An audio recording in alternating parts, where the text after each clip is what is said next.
હાલો વિદ્યાર્થી મિત્રો, આજે આપણે ધોરણ 12 વિષય આંકડાશાસ્ત્ર પાર્ટ 2 સંભાવના ચેપ્ટર પહેલું એમના 1.8 ના સ્વાધ્યાયના દાખલા આપણે જોશું.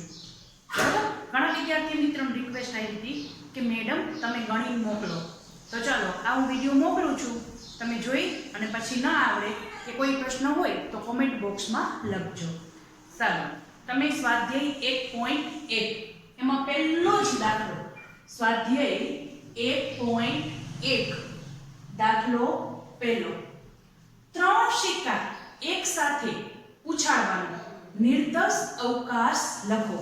આવી તમારી રકમ છે. કેટલા સિક્કા કીધા છે? 3. તમે ઉદાહરણની અંદર 2 સિક્કાનું શીખ્યા છો, બરોબર? એટલે કે 2 સિક્કાનો નિર્દોષ અવકાશ આવતો તો 4. બરોબર, હવે હું અહીંયા તમને શીખવાડીશ કે 3 સિક્કા એક સાથે ઉછાળવામાં આવે તો એનો નિર્દોષ અવકાશ કેટલો આવે. બરોબર, ચાલો તો સૌપ્રથમ ધોરણ 11 માં આપણે ક્રમ સંચયમાં ભણ્યા જ છે, એવું જ પહેલા એ જ જ્ઞાનનો ઉપયોગ તમારે આ ચેપ્ટરમાં કરવાનો છે. ચાલો 2 સિક્કા 3 વખત ઉછાળવામાં આવે. બરોબર છે? સિક્કા 3 વખત ઉછાળવામાં આવે, એની બાજુ કેટલી હોય? 2. બરોબર, તો એનો નિર્દોષ અવકાશ કેટલો થાય? તો કે 2 છે, બાજુ કેટલી હોય? 2. ઉછાળવાનું કેટલી વખત છે? 3. એટલે એની ઘાત પેલી 2 બાજુની 3 ઘાત, એટલે જવાબ કેટલો આવશે? 8. બરોબર, એટલે કે તમારા નિર્દોષ અવકાશ કેટલા થવા જોઈએ? 8. બરોબર છે? આ દાખલો બોર્ડની દ્રષ્ટિએ પણ મોસ્ટ આઈએમપી છે. બરોબર, અહીંયા શું પ્રશ્ન થાય છે ખબર છે? નિર્દોષ અવકાશ આવડી જાય છે વિદ્યાર્થીઓને 8 થવો જોઈએ, પણ નિર્દોષ અવકાશ ગોઠવવામાં વિદ્યાર્થીઓ ઘણી બધી ભૂલ કરે છે. તો ચાલો આપણે લખી સમજીએ. પહેલા સૌપ્રથમ તો એમ વિચારો કે ત્રણેય સિક્કામાં એજ એટલે કે હેડ આવ્યું. બરોબર, તો બીજી બાજુ ત્રણેય સિક્કા ઉપર ટેલ આવ્યું. કેવો બનાવ બન્યો? બરોબર, એટલે તમે નિર્દોષ અવકાશ લખી નાખો h h t t. બરોબર, પછી આવે છે પાછું બીજું લઈએ. પહેલા સિક્કા ઉપર હેડ આવ્યું, બીજી વખત ઉછાળ્યું તો ટેલ આવ્યું, ત્રીજી વખત ઉછાળ્યું તો h આવ્યું. નિર્દોષ અવકાશ બની શકે ને? તો ચાલો આ મેં લખ્યો. ત્યાર પછી સામેની બાજુ જો એક વખત h ને કરતા કરી લીધા છે, એક બાજુ મેં t ને કરતા કરી લીધા છે. એ કારણોસર જ મેં આમ છૂટું છૂટું તમને સમજાવવા માટે આમ છૂટું છૂટું લખ્યું છે. બરોબર, આ બાજુ જો મેં બધાયમાં h કરતા રાખ્યો છે, આ બાજુમાં બધાયને ટેલ ને રાખ્યો છે, એટલે આપણને ગોઠવતા આવડે. પછી h t h, તો આ બાજુ શું લીધું? t h t. બરોબર, હવે આને એ પહેલામાં હેડ આવ્યું, બીજામાં હેડ આવ્યું, ત્રીજામાં શું આવ્યું? ટેલ. બરોબર છે? તો અહીંયા શું થયું? 2 માં ટેલ આવ્યા અને પછી શું આવ્યું? હેડ. બરોબર, પછી આ ત્રીજો દાખલો 2 પહેલામાં શું આવ્યું? હેડ, બાકીનામાં 2 માં શું આવ્યું? ટેલ. હવે અહીંયા શું થશે? પહેલામાં શું આવ્યું? ટેલ, બાકી બંને સિક્કામાં શું આવ્યું? h. બરોબર, જો આવી રીતના લખશો તો તમે આરામથી કોઈ વસ્તુ બેવડાશે નહીં અને તમે 8 નિર્દેશ અવકાશ શાંતિથી લખી શકશો અને સાચા લખી શકશો. બરોબર, બધી રીતના આ દાખલો મોસ્ટ આઈએમપી છે સમજવામાં, અને આ જો બધું સમજાઈ જશે તો ઘણું બધું તમને આગળ સમજાઈ જશે અને બોર્ડમાં પણ આની શક્યતા વધારે છે. ચાલો હવે એનો પછીનો છે બીજો દાખલો. બરોબર, એની રકમ છે સ્વાધ્યાય 1.1 નો પહેલાનો બીજો. બરોબર, પેટા પ્રશ્ન છે, બેટા દાખલો કે એક સિક્કો લેવાનો છે અને એક પાસો લ્યો, એનો નિર્દોષ અવકાશ લખો. શું છે રકમ? એક પાસો લેવાનો અને એક સિક્કો લેવાનો, એ બંનેને એક સાથે ઉછાળવામાં આવે તો નિર્દોષ અવકાશ શું આવે? બરોબર છે? તો ચાલો જોઈએ. જો દાખલા તરીકે પેલો સિક્કો લીધો, સિક્કો ઉછાળ્યો તો શું આવ્યું? હેડ આવી. બહુ નિર્દોષ અવકાશ ઈઝી છે. પહેલામાં હેડ આવ્યો, બીજામાં શું આવે? 1. બરોબર, સિક્કો ઉછાળ્યો તો પાછું હેડ જ આવ્યું, પણ પાસામાં શું આવ્યું? 2. એટલે પેલો અવકાશ થયો h1 1. બીજામાં શું થયું હેડ 2 ત્રીજામાં શું થશે ઉછાળ્યો તો એ જ આવ્યું અને થયું શું 3 ચોથામાં શું થયું એ જ ઉછાળ્યો આવ્યું શું પાસામાં 4 સિક્કો ઉછાળ્યો તો શું આવ્યું હેડ અને પાસો ઉછાળ્યો તો શું આવ્યા 5 સિક્કો ઉછાળ્યો તો હેડ જ આવ્યું અને પાસો ઉછાળ્યો તો શું આવ્યું 6 બરોબર છે ચાલો હવે બીજામાં જોઈએ એવી જ રીતે આ ટી કદાચ એવું બન્યું કે ઉછાળ્યો ત્યારે પહેલા ટી આવ્યું અને એની સાથે પાસામાં શું આવ્યું 1 સમજ પડે છે પછી શું આવ્યું ટી તો કદાચ 2 આવે ટી તો કદાચ 3 આવે ટી તો કદાચ 4 આવે ટી કદાચ 5 આવે અને ટી 6 એટલે આવી રીતના તમે એક સિક્કો અને એક પાસો ઉછાળો તો આ કુલ 12 નિર્દેશ અવકાશમાંથી કોઈ પણ એક અવકાશ આવી શકે બરોબર છે આ ઉછાળવાની કોઈ પણ શક્યતામાંથી કુલ આટલાની બહાર ન જાય તમે એમ કહો H7 શક્ય જ નથી T7 શક્ય જ નથી બરોબર એટલે આ અવકાશ આવી શકે બરોબર હાલો ચાલો હવે એના પછીનો ત્રીજો જોઈએ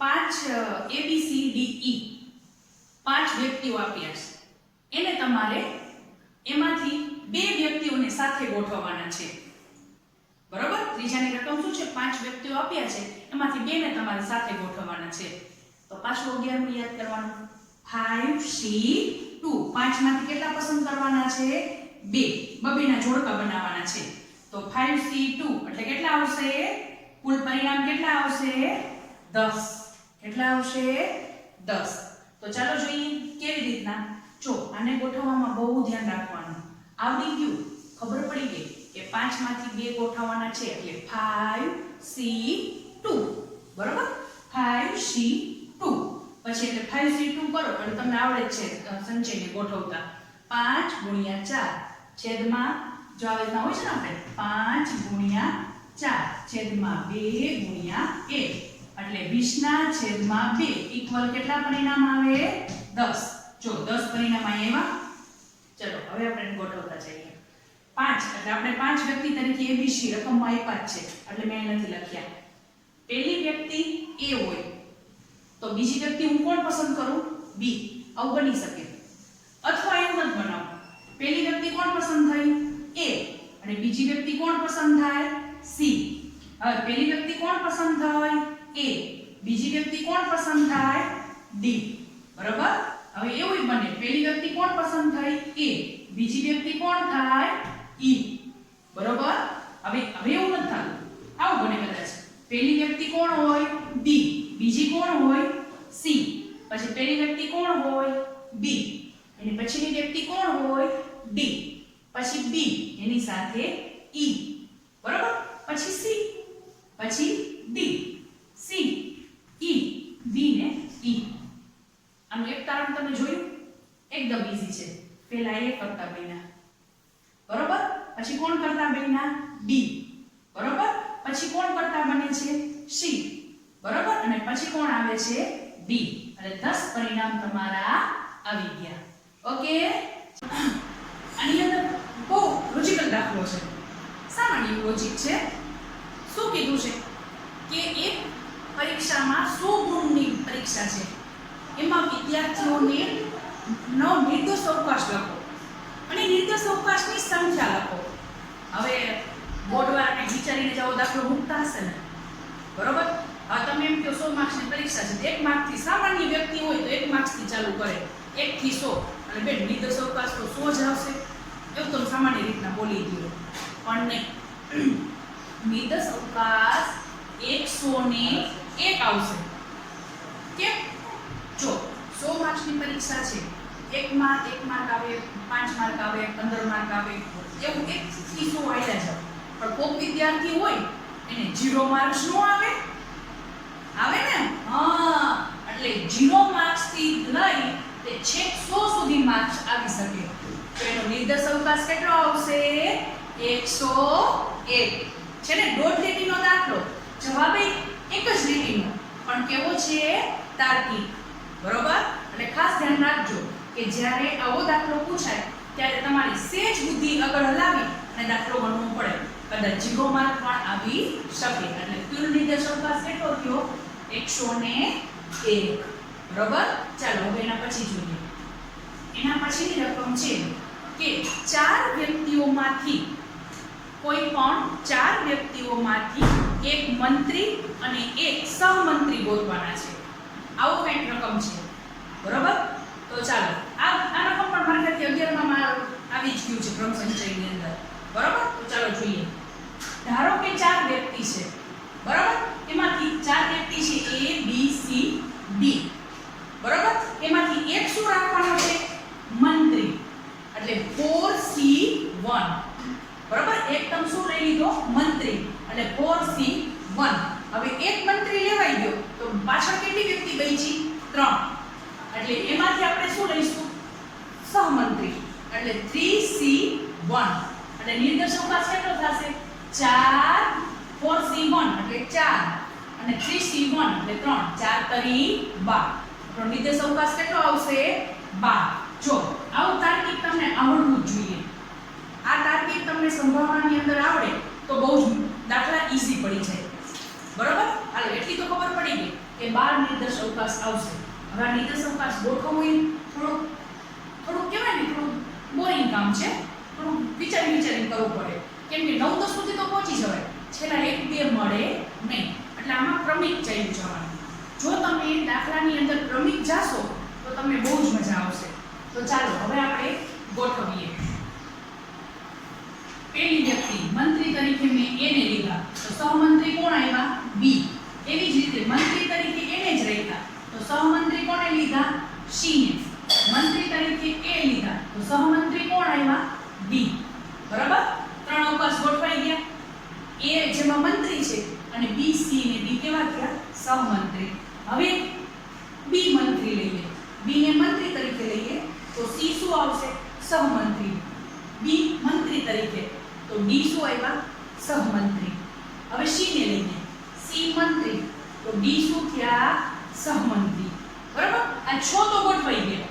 એકદમ સરસ રીતના 6 ગોઠવાઈ ગયા. બરાબર? આ તમે સામાન્ય લીટી કહી દીધો. તમે લીટી ન કરતા. આ સમજાવવા માટે છે. 6 ગોઠવાઈ ગયા. બરાબર? તો હવે આપણે શું લેશું? બરાબર? દાખલા તરીકે B ને કર. B મંત્રી તરીકે આવે. એવું તો આપણે નથી કીધું A ને જ લેવાના છે કે D ને જ લેવાના છે. બરાબર? એ B ને મંત્રી તરીકે ગોઠવો તો A શું રહેશે? સહમંત્રી. જો આ બી સેમ નહીં થાય. આમાં A મંત્રી છે, આમાં B મંત્રી છે, આમાં B સહમંત્રી છે અને અહીંયા A સહમંત્રી છે. એટલે આ બે અવકાશ સરખા નથી. બરાબર છે? ચાલો એટલે B મંત્રી તરીકે. હવે અહીંયા C મંત્રી તરીકે. A કોણ થયા? સહમંત્રી તરીકે. અહીંયા D મંત્રી તરીકે અને A કોણ થયા? સહમંત્રી તરીકે. એવી જ રીતે C મંત્રી તરીકે, B સહમંત્રી તરીકે. D ને લીધા કરતા D મંત્રી, B સહમંત્રી, D મંત્રી, C બરાબર સહમંત્રી. જોયું ને ગોઠવવામાં કેવી મજા આવી? ઓકે ચાલો હવે આપણે આગળ વધીએ. એક્ઝામ્પલ 4. આના 12 અવકાશ થઈ ગયા છો. 1 2 3 4 5 6 7 8 9 10 11 ને 12 થઈ ગયા ને? તમારે આવી રીતના ગણી લેવાનો. 12 અવકાશ થઈ ગયા ને? ચાલો હવે એક્ઝામ્પલ 4. એક સિક્કો જ્યાં સુધી છાપ ન આવે ત્યાં સુધી ઉછાળવાનો છે. એક સિક્કો જ્યાં સુધી છાપ ન આવે ને ત્યાં સુધી ઉછાળવાનો છે. બરાબર? અને અહીંયા પૂછ્યું છે આ દાખલાની રકમ તમે જોશો એમાં પણ પૂછ્યું છે કે અવકાશ લખો અને અવકાશ અનંત છે કે શાંત છે જણાવો. બરાબર? હવે કોક સિક્કો ઉછાળે. દાખલા તરીકે મેં સિક્કો ઉછાળ્યો તો તરત જ હેડ આવી ગયું. બરાબર? તમે સિક્કો ઉછાળ્યો. દાખલા તરીકે X નામની વ્યક્તિએ સિક્કો ઉછાળ્યો. સિક્કો ઉછાળ્યો તો પહેલી વખત એને શું આવ્યું? ટેલ. બીજી વખત શું આવ્યું? હેડ. આવું બને ને? બને જ ને? શું કામ ન બને? બરાબર? પછી ત્રીજી વ્યક્તિ એની Y નામની એને ઉછાળ્યો તો પહેલી વાર ટેલ આવ્યું, બીજી વાર ટેલ આવ્યું અને ત્રીજી વાર છે કે એ જ આવ્યો. બને કે ન બને? હવે કો કહેવાય ને કે 100મા નંબરની વ્યક્તિએ સિક્કો ઉછાળ્યો એને શું થયું? 99 વખત ટી આવ્યો અને છેક 100મી વખત એ જ આવ્યો.